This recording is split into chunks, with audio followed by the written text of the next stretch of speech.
आप माता लक्ष्मी की बहन है ना? सत्य है, हूँ लक्ष्मी की बहन। तो उससे क्या? माता लक्ष्मी मेरी मामी है, तो आप मेरी मौसी हुई ना? और ऐसे क्यों घूर रहे हो मुझे? मैं तो बस मौसी, किंतु कोई बात नहीं। क्या कोई बात नहीं? मूषक जी, मैंने कहा था ना मूषक जी, ज्येष्ठा देवी कहीं अधिक सुंदर है। नहीं नहीं प्रभु, माता लक्ष्मी की तुलना में इनकी सुंदरता कुछ नहीं। आप शांत रहिए मूषक जी, आप ठहरे मात्र मूषक, आप भला कहाँ पर रख सकेंगे इनकी सुंदरता? हाँ, उचित है। इस मूषक को कहाँ सुंदरता की परख? हाँ मौसी, मैं भी तो यही बोल रहा था। हाँ, मुझे ज्ञात है कि आप अधिक सुंदर हैं, किंतु इन मूषक जी के समान सभी को लगता है कि मामी देवी लक्ष्मी अधिक सुंदर है। अब ये मैं कैसे समझाऊं सभी को? हाँ मौसी, इसका तो एक ही उपाय है कि आप मेरे साथ चलें। मामी देवी लक्ष्मी और आप एक दूसरे के समक्ष आएं, तो ये सत्य स्पष्ट हो जाएगा।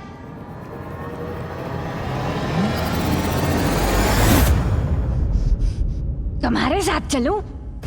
और कहाँ? पाताल मौसी। पाताल? किंतु लक्ष्मी का स्थान तो वैकुंठ में है। हाँ, वो वैकुंठ में वास करती थी। समझ गई, वैकुंठ से संतुष्ट नहीं थी, इसलिए पाताल पर भी अपना अधिकार जमाने आ गई है वो। अब महत्वाकांक्षा की तो कोई सीमा ही नहीं होती मौसी, किंतु आप चलिए ना मेरे साथ। वैकुंठ उसका, तो क्या पाताल भी उसका हो जाएगा? नहीं, पाताल पर केवल मेरा अधिकार है और सदा मेरा ही रहेगा। और वैसे भी मैं उसके निकट जाऊंगी तो वो स्वयं ही पीछे हट जाएगी। नहीं मौसी, ऐसे थोड़ी कहीं जा सकती हैं वो। मेरी मामी है, उनको समझाऊंगा मैं। आप तो चलिए। उससे कहीं अधिक सुंदर और मंगलमयी हूँ मैं, ज्ञात है मुझे, किंतु परिस्थिति कुछ ऐसी थी कि। सर्वथा उचित कह रही हैं आप मौसी, किंतु अभी तो अवसर है उन्हें सत्य से परिचित करवाने का, इस संपूर्ण संसार के समक्ष ये प्रमाणित करने का कि आप माता लक्ष्मी से कहीं अधिक उत्तम है। और हाँ, देव देवियों की गणना में भी आपका उचित स्थान होना चाहिए मौसी। उचित है, किंतु मुझे ज्ञात है कि मैं कब, कहाँ और कैसे जाना चाहूंगी। युक्ति तो कार्य कर गई, अब बस मौसी ज्येष्ठा को वहाँ तक ले जाने की देर है, ताकि देवासुर संग्राम में अंधकासुर के असुरों को उचित पाठ पढ़ाया जा सके।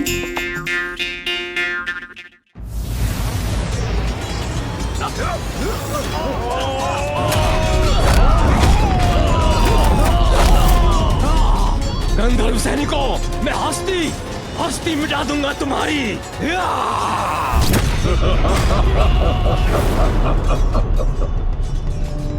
शक्तिहीन हो रहे हैं त्रिदेव, शीघ्र ही खंडित होगा ये दिव्य कवच। फिर सभी देवता बनेंगे अंधक के बंधक।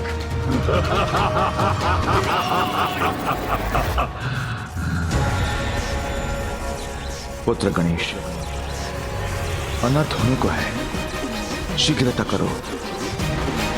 कहाँ हो तुम? निकट है, अत्यंत निकट है विष्णुदेव।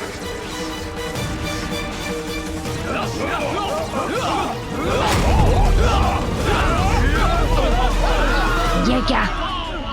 इस युद्ध स्थल पर मुझे क्यों ले आए हो? मौसी, मुझ पर विश्वास कीजिए, ये युद्ध माता लक्ष्मी के लिए ही हो रहा है। हाँ हाँ, उचित है, मुझे कोई आश्चर्य नहीं है। अवश्य अपने गर्व के लिए देवासुर संग्राम करवा रही है वो, किंतु है कहाँ वो? मामी जी तो राजभवन के भीतर है। मैं आपको वहाँ ले चलता हूँ।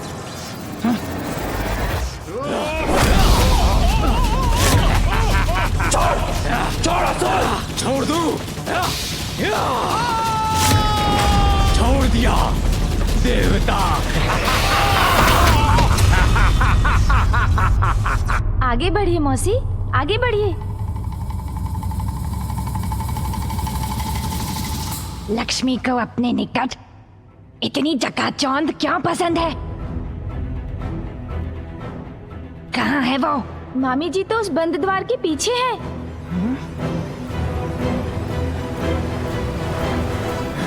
रुको। तुम यहाँ कैसे आ गए? और ये बुढ़िया कौन है? मूर्ख! बुढ़िया किसका बोला तुमने?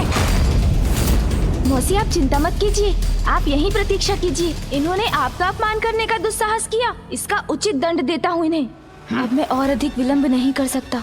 मुझे शीघ्र देवगणों की क्षीण हुई शक्ति पुनः लौटाने के लिए मामी जी को पूर्ववत और मौसी ज्येष्ठा को उनके स्थान पर स्थित करना होगा, किंतु इससे पूर्व इन असुरों को मार्ग से हटाना पड़ेगा। मामी जी निकट आ रही हैं। श्री के आशीर्वाद से मुझे पुनः शक्ति प्राप्त हो रही है। दुष्ट असुरों, मेरी मौसी के साथ अभद्रता का व्यवहार करोगे तो ये लो।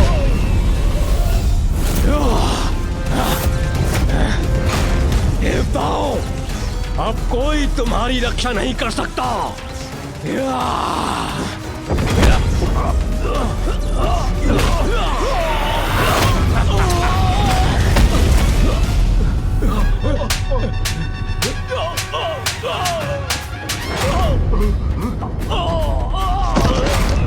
एक को तो पाठ पढ़ा दिया, अब दूसरे की बारी।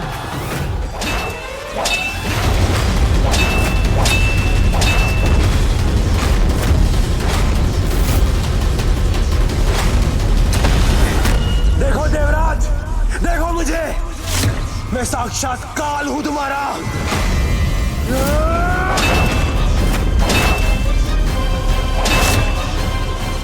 रुकूंगा नहीं मैं देवराज, तुम पर होने वाले प्रहार रुकेंगे नहीं।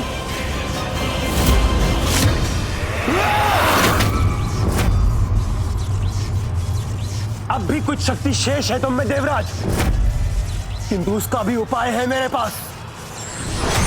थक रहा हूं मैं, किंतु मुझे इसका अंत करना ही होगा। बस कुछ क्षण और, इन असुरों को उचित पाठ पढ़ाकर मैं उस कार्य में लग जाऊंगा जिस कार्य से देवगणों की क्षीण हुई शक्ति पुनः लौट आएगी।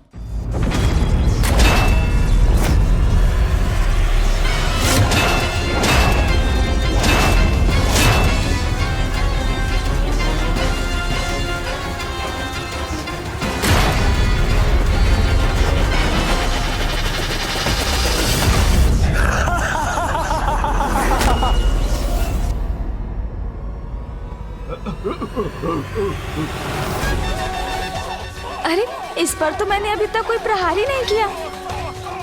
हर क्रिया की प्रतिक्रिया होती है, ये नियम तो मुझे ज्ञात है, किंतु बिना क्रिया के भी प्रतिक्रिया हो सकती है।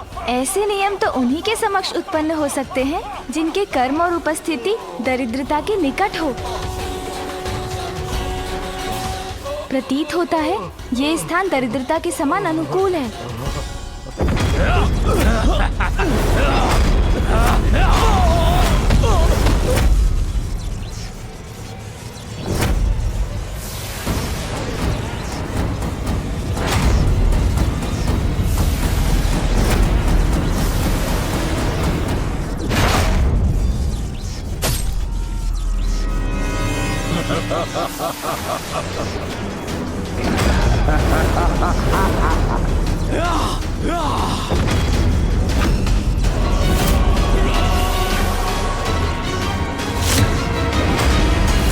बहुत विलंब हो चुका है गणेश, अब हम कुछ भी कर पाने में असमर्थ हैं।